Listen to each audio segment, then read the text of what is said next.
తాకట్టులో ఉన్న బంగారాన్ని విడిపించి ఆ రోజు ఆన్లైన్ ధరకే కొంటుంది కొమ్మూరి గోల్డ్. సో ఏకాదశి యొక్క విశిష్టత, మనం ఏ విధమైన పూజా విధానం పాటించాలి, విధి విధానాలు అన్నీ ఒక్కసారి మాట్లాడేసుకుందాం. తొలి ఏకాదశి నాడు విష్ణు పూజ చేస్తాం. ఆ, ఈ ఏకాదశి ఏంటంటే ఈ వర్షాకాలానికి ముందు వస్తే ఆషాఢంలో వచ్చేది. అవును. ఇదే మొదటి ఏకాదశిగా భావించి తొలి ఏకాదశి అని చెప్పుకుంటాం. ఏకంటే అసలు పాయింట్ ఏంటంటే దేవసేని ఏకాదశి, హరిసేని కూడా అంటారు. ఆయన పడుకుంటాడు, విష్ణుమూర్తి పడుకుని 4 నెలల పాటు యోగ నిద్రలో ఉంటాడు స్వామి అని చెప్తారు. వారికి ఒక్క రోజు కింద లెక్క కదా అమ్మగారు, అంతేనా? ఒక నిద్ర, ఒక నిద్ర, మన ఒక నిద్ర లాగానే ఈ 4 నెలలు ఆయన పడుకుంటాడు. ఈ పడుకునే 4 నెలల పాటు ఆయన్ని ప్రశాంతంగా నిద్రపోనివ్వాలి. ఆయన సమయమైన ఏకాదశి ఆయనకి అత్యంత ప్రీతిపాత్రమైనది ఏకాదశి తిథి. ఈయన ఒకప్పుడు మురాసురుడు అనే ఒక రాక్షసుడితోటి యుద్ధం చేశాడు విష్ణువు. అది వాడేమో బ్రహ్మవర ప్రసాద్. దాంతో యుద్ధం తెమల్ల, చాలా అలసిపోయాడట.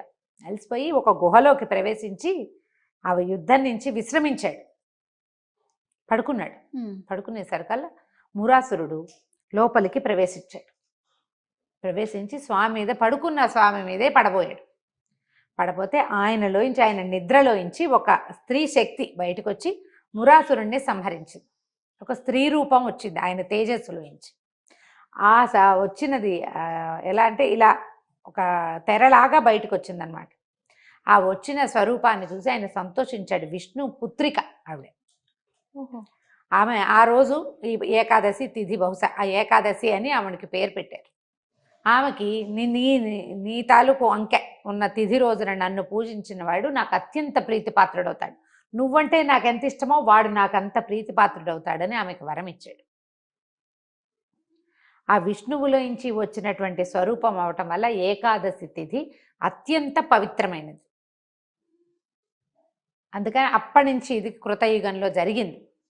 నాకు ప్రీతిపాత్రమైన తిథి ఆ రోజు 11వ రోజు అవటము, ఆ స్వరూపానికి ఆ పేరు ఇచ్చారనమాట. 11వ తిథి అది, ఆమెకి ఆ పేరు ఇచ్చారు. అయితే ఈ మురాసురుడు బియ్యంలో దాక్కున్నాడట. సంహరించే సమయంలో బియ్యంలో దాగాడు. అప్పుడు ఆమె సంహరించే సమయానికి ఆ బియ్యంలో దాగాడు కాబట్టి బియ్యం తినకూడదు ఏకాదశి నాడు అని పెట్టారు నియమం. ఓకే, అన్నం తినకూడదు అని. ఆ ఒక్కరోజు అన్నం తినద్దు.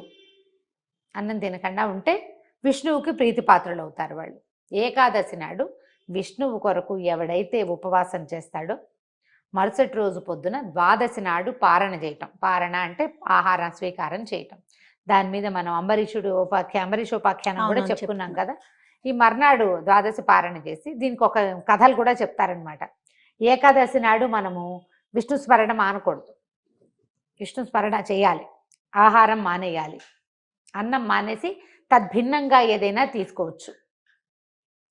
ఇది రోగులు, వృద్ధులు, బాలింతలు, చిన్నపిల్లలు, తర్వాత ఏదైనా ఉండలేని నీరసంగా అయిపోయే ప్రాణులు, వీళ్ళంతా అన్నానికి భిన్నంగా ఏదైనా తీసుకోవచ్చు. కొంతమంది జలాహారమే తీసుకుంటారు. నేను నా లెక్క నీకు తెలిసిందే కదా, 4 అరటిపళ్ళు 4 గ్లాసుల మంచినీళ్ళతోటే ఉంటాను నేను.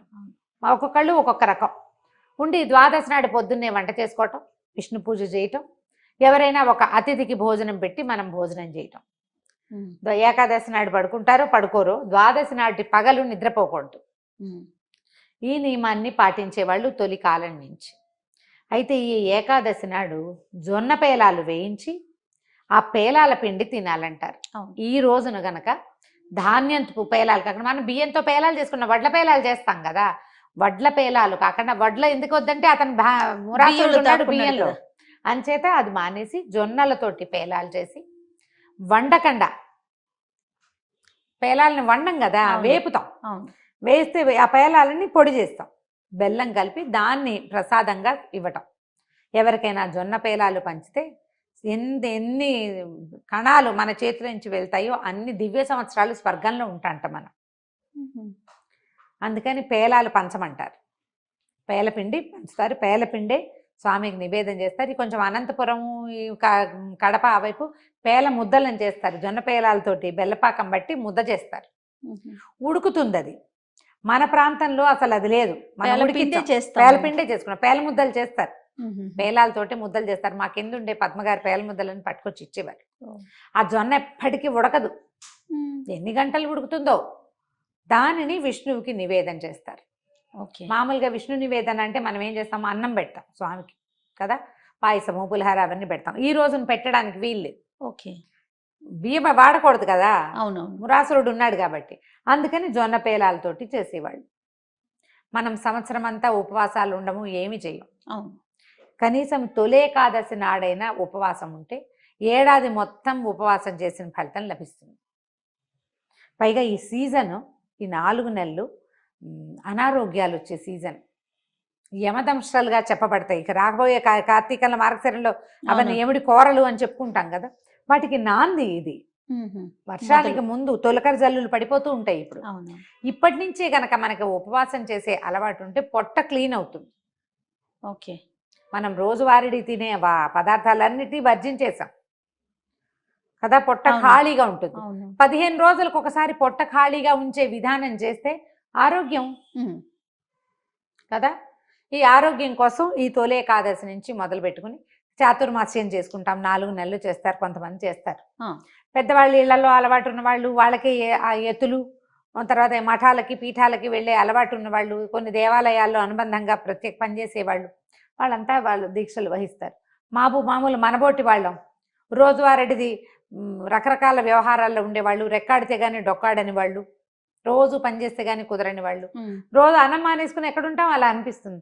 డైటింగ్ లాగా చేయిద్దాము మరి, కనీసం డైటింగ్ లాగా చేయొచ్చు కదా. విష్ణువుని ధ్యానించడం, ఈ సమయంలో విష్ణు సహస్రనామ పారాయణ చేయటం ఏకాదశి నాడు చేస్తే ఆ రోజున మనకి ఇదేంటంటే తిథిలో ఏముంది అనిపిస్తుంది. తిథులు ఎలా చెప్తాం మనం, సూర్యగమనాన్ని బట్టి కదా. అవును. ఈ ఏకాదశి నాడు ఉండేటువంటి సూర్యమండల అంతర్గతుడైన నారాయణమూర్తి మనం అడిగింది వింటాడు. ఓ. ఈ ఓకే. తిథి గొప్పతనం. ఆ సమయంలో సూర్యుడి కిరణాలు నేలకి తాకే లక్షణం ఏంటంటే వినే లక్షణంతో ఉంటుంది. నువ్వు సహస్రనామ పారాయణ చేయి, వింటాడు భగవంతుడు. మ్మ్. మనకి అది ఉంది కదా. ఇప్పుడు చూడు, సూర్యమండలం ఒక్కొక్కసారి భూమికి దగ్గరగా ఉంటుంది, ఇవాళ పాజిటివ్గా ఉంది, మనం అవునా? ఎన్నున్నాయి వింటూ మనకు ఉంటాం. అవన్నీ మ్మ్. అవన్నీ ఉన్నాయా, వాటిలో ఇదొక పాయింట్. ఓకే. అందుకని ఉపవాసం చేయలేకపోతే పగలు ఏదైనా టిఫిన్ తిను, కనీసం రాత్రి ఏవో 4 పళ్ళు తిను, పొద్దునోసారి సాయంత్రం ఒకసారి విష్ణు సహస్రనామ పారాయణ చేయి. ఈ రోజున ఎవరితోటి పోట్లాడిపోక, దుర్భాషలు ఆడద్దు, మ్మ్. అబద్ధాలు ఆడద్దు, ఏ దొంగ పనులు చేయొద్దు. ఈరోజు నీ నియమం నీ బతుకుని కాపాడుతుంది. పెద్దవాళ్ళు మనకి ఇవన్నీ ఎవరు పెట్టారు, మన ముందు ఉన్న ఋషులు కదా. అవును. వాళ్ళు ఏమిటంటే దీర్ఘదర్శులు, ముందు కాలాన్ని చూడగలిగేవాళ్ళు. ముందు కలియుగం బాగా బలిసిన కొందికి ప్రజలు ఇలాగేమి దేవుడు ఇది లేకుండా అయిపోతారని ఇలాంటి గట్టి నియమాలు ఏర్పరిచారు. కనీసం ఈ ఒక రోజైనా చెయ్యి అని. ఏకాదశి నియమాన్ని కనుక మనం తొలి ఏకాదశి నాడు మొదలు పెట్టుకుంటే ఈ తొలి ఏకాదశి నుంచి ఈ 4 నెలలు చేయొచ్చు. ఓకే. లేదా మళ్ళీ తొలి ఏకాదశి దాకా చేస్తాను అని పెట్టుకో, ఒక సంవత్సరం, నెలకి 2 సార్లు. అద్భుతం కదా. నీకు ఆరోగ్యం బాగుపడుతుంది, బుద్ధి పరిపరి విధాల పోదు. ముందు నీకు తిథుల మీద దృష్టి ఉంటుంది, అవునవును. సూర్యుడి నడక మీద ఒక అవగాహన ఉంటుంది, ఒక మంచి చెడు క్రమశిక్షణ. మంచి చెడు తెలుస్తాయి. అవునవును. ఈ రోజు ఇది వాళ్ళ పౌర్ణమి అనే అవగాహన వస్తుంది. నీకు బతుకు కుదురొస్తుంది. ముందు అది మనకు కావాల్సింది అదే కదా, ప్రధానం అది కదా. కాబట్టి ఇలాంటివి ఏవైనవి చాదస్తాలుగా భావించద్దు. అవును. చాదస్తం కాదు ఇది, మనకి ఒక క్రమశిక్షణ నేర్చుకునే గట్టి విధానం. దీనికి ఆధ్యాత్మికత జోడించబడింది. నువ్వు అనుకున్నా అనుకోకపోయినా, నీకు నచ్చినా నచ్చకపోయినా, నువ్వు ఒక చోట ఒక నూనె పోసి ఒక దీపం పెడితే వెలుగు వస్తుందా రాదా? 200%. నేను అగ్గిపులు గీయటమే నాకు సరదా, వెలుగు వచ్చినా లేదా నాకు అక్కర్లేదని, నీకు అక్కర్లేకపోయినా నలుగురికి దారి చూపిస్తుంది నువ్వు పెట్టిన దీపం. ఇవి మనం చేసేవి ఆ దీపాలు లాంటివి. గీసి ఆర్పేసేది కాదు, వెలిగించాక నువ్వు వెలిగించాక దాని వెలుగు అది ఎక్కడెక్కడ వెళ్ళగలదో అంత దూరము దాని జ్యోతిని బట్టి అది వెళ్ళిపోతూ ఉంటుంది. ఆధ్యాత్మిక జ్యోతి కూడా అలాంటిదే, తెలియక వెలిగించినా కూడా. అవును. అప్పుడప్పుడు అనిపిస్తుంది రమ్మగారు, భారతదేశంలో పుట్టినందుకు మనం ఎంత అదృష్టవంతులు. అవును. మన మహర్షులు ఋషులు ఎన్ని అద్భుతమైన విషయాల్ని చెప్పారు కదా రమ్మగారు. అవును. అదే మిగతా దేశాల వాళ్ళకి ఈ అదృష్టం లేదేమో అని అనిపిస్తా లేదు, ఉంటుందండి మన నాకు. దాన్ని మనం వదిలిపెట్టేస్తున్నాము. అవును, అవును. ఎవరైనా చెప్తే దాన్ని చాదస్తంగా భావిస్తాము. భావిస్తున్నాం. పోనీ మళ్ళీ ఇందులో కూడా కొంతమంది ఏం చేస్తారు, ఒక కాంప్లికేటెడ్ చేసేసుకుంటారు, చాదస్తాన్ని అవును, పెంచేసుకుంటారు. అవును. నీకు ఏ నియమం చెప్పబడిందో అందులో ఉండకుండా పక్కవాడి నియమం ఏదో చూసి అందులో కూడా దూకుదామనిపిస్తుంది. మనకు ఎంతవరకు నియమం ఉందో అంతవరకు మన అంతవరకే చేసు. స్వధర్మ నిధనం చేయాలి. ఎవడైనా మీకేం చెప్పబడిందో అది చేయండి, అది చేసి ముందుకెళ్ళిపోవాలి. పోనీ పక్క వైపు చూసినా అది పూర్తిగా చేయగలమా? చేయలేము. అది కదా సమస్య. చేయలేకపోతాం. ఎందుకంటే మనది కాని దాన్ని మనం ఆ భయం వేస్తూ ఉంటుంది కదా, అన్నిటికీ ఈ తప్పేమో అది తప్పేమో ఓ అనుమానంగా ఉంటుంది. నువ్వేం చేయాలో అది చేయి, నీకు చెప్పబడిన నియమం వరకు చేసుకో, హాయిగా వెళ్ళిపోతావు. ఈజీగా సులువుగా ఉండే ఉపాయాలు తీసుకో, దాన్ని నియమంగా పెట్టుకో, మానేయకుండా. ఏకాదశి నాడు నేను నా నియమం ఒకటే చేయ, మళ్ళీ పళ్ళు పళ్ళు ఏవో నీళ్లు తాగండి అంతే, ఏదైనా ద్రవ పదార్థం తీసుకోండి. చేస్తున్నారండి మీరు ఇట్లా? చాలా కాలం నుంచి చేయం. అంటే పెళ్లి కాకముందు అప్పుడు లేదు, మా అమ్మ వాళ్ళు ఉండేవాళ్ళు, మమ్మల్ని ఎప్పుడు ఉంచల. పెళ్ళైన తర్వాతే అలవాటు చేసుకున్నాం. మామూలుగా శనివారం రాత్రిపూట భోజనం చేయకపోవటాలు అవి ఉన్నాయి. కానీ ఏకాదశి నియమం, మీరు ఇవాళ తిథి ఏకాదశి అనగానే పొద్దున్నే మూతికి తాళం వేసుకోండి. నేను చెప్పబోయే నియమాలు అవి. ఎవరిని తిట్టద్దు, ఎవరితోటి పోట్లాడద్దు, నా హక్కు అని హక్కు కోసం కూడా పోట్లాడబోకండి. ఖచ్చితంగా దేవాలయానికి వెళ్ళండి. ఏదైనా ఒక విష్ణు సహస్రనామమో, ఒక అష్టోత్తరమో, ఏది కుదిరితే అది, ఓ వెంకటేశ్వర వజ్రకవచమో, విష్ణు సంబంధమైంది ఒక స్తోత్రాన్ని ఖచ్చితంగా కుదిరితే 2 పూట్ల పారాయణ చేసుకొని చదువుకోండి.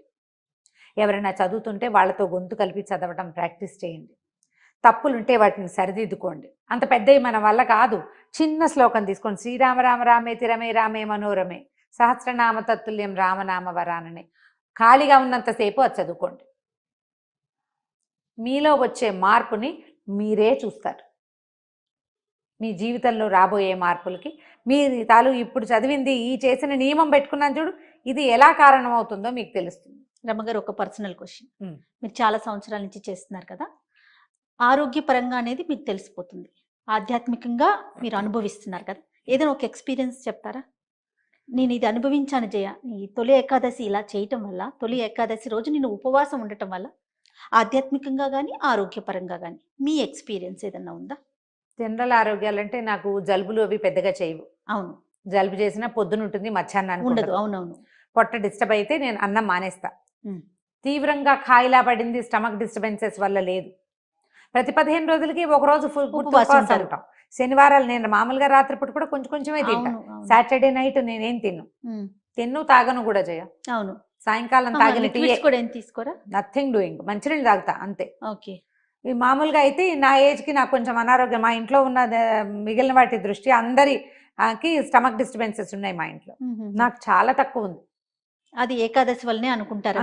నేను ఉపవాసం వల్లే. ఏకాదశి అంటే శనివారాలు కూడా ఉన్నాయి కదా, అదే ఉపవాసం వల్లనే. ఖచ్చితంగా ఆధ్యాత్మికంగా చెప్తాను జయ, నేను చిన్నప్పటి నుంచి భక్తురాలిని అది కాదు. మామూలుగా అందరి పిల్లలాగానే ఆటకాయితనం, అల్లరి అన్నీ ఉన్నాయి నాకు. దీన్ని డెవలప్ చేయటానికి నాకు ఎవ్వరూ గురువు లేరు, ఆధ్యాత్మిక గురువు లేరు. ఇప్పుడు సభాముఖంగా కూడా చెప్పేస్తున్నాను అందరికి, ఇప్పటిదాకా నేను ఎవరినైనా నా గురువుగా భావించినది లేనే లేదు, ఫాలో అయింది లేదు.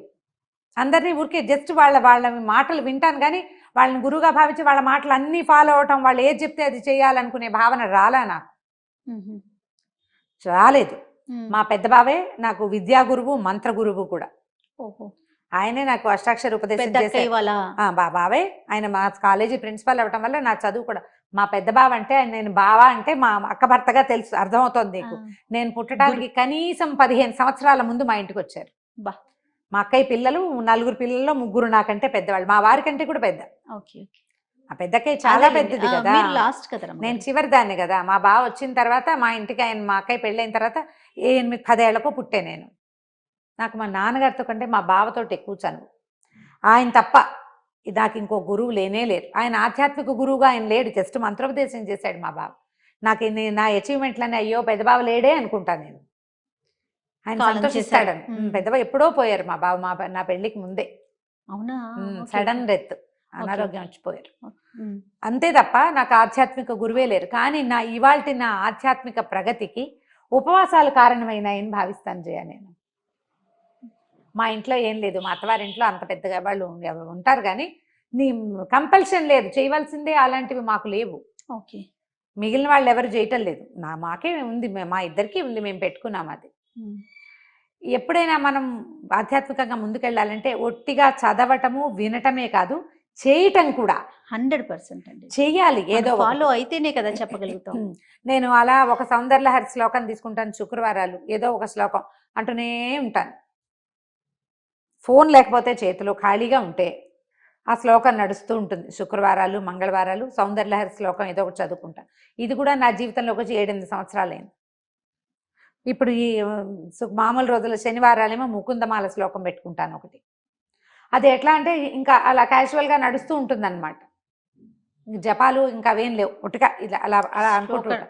ఏవో ఒక 3-4 శ్లోకాలు మళ్ళీ మళ్ళీ మళ్ళీ మళ్ళీ తిరిగి తిరిగి అవే వస్తుంటాయి. దానివల్ల నేను భగవంతుడికి చేరువవుతున్నాను. ఇప్పుడు నేను ఒక మాట చెప్తే ఎవరైనా వింటున్నారు కదా. అవును. నేను ఒకళ్ళకి నచ్చేలాగా కొన్ని చెప్పగలుగుతున్నాను. లక్షల మంది రమ్మగారు, ఒకరు కాదు కొన్ని లక్షల మంది ఫాలో అవుతున్నారు. నేను కొంతమందికి నచ్చేలా చెప్పగలుగుతున్నాను. కొంతమంది అయినా నా మాటల వల్ల వాళ్ళ జీవితంలో ఏదో ఒక చిన్న మార్పుని ప్రయత్నించగలుగుతున్నారు. వచ్చిందో లేదో ట్రై చేయగలుగుతున్నారు. కొంతమందికి నేను నచ్చుతున్నానంటే ఇది నా ఒకదాని ప్రజ్ఞ కాదు, ఈ ప్రజ్ఞకి ఆధ్యాత్మికమైన ప్రగతి కారణం అవుతుంది. అది ఆ ప్రగతికి కారణము మనం పెట్టుకునేటువంటి నియమం. ఆ నియమాలు వీటి వల్ల వస్తాయి. ఈ నియమం నువ్వో ఏర్పరిచింది కాదు, మన ముందున్న ఋషులు. దాన్ని పాటించటమే ముఖ్యం. అంతే. మనం చెప్పే కదా, చదవడం వినడం కాదు, చెయ్యడం అనేది చాలా ప్రధానమైంది. అందులో ఇలాంటి ఏకాదశి అవి నియమాలు ఉంచుకోవాలి. నేను ద్వాదశి నాడు ఇక్కడికి వస్తే పొద్దునే అన్నం తినేసి వచ్చా అని చెప్తా కదా. అవునండి. ద్వాదశి రోజు పొద్దున్న 9 గంటలకల్లా వంట అయిపోతుంది, మా పూజ అయిపోతుంది, భోజనం చేస్తాం. ఇందులో మైలా కొన్ని కుదిరిన చేస్తాను, కొన్ని కుదిరిన చేయను. ఈ రోజుల్లో అపార్ట్మెంట్ అంత